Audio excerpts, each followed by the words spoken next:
And recipe for a successful startup company?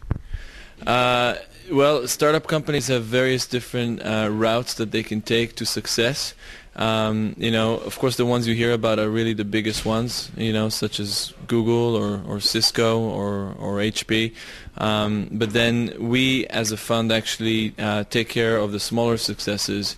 We like to exit companies at the medium stage. So.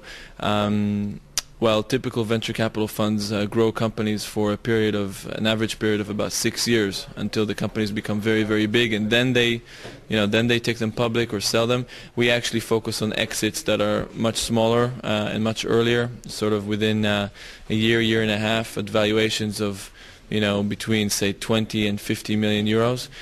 To strategic acquirers that we know. So our definition of success is not other people's definition of success. We can see successes also at the sort of small scale and not only the very, very big scale.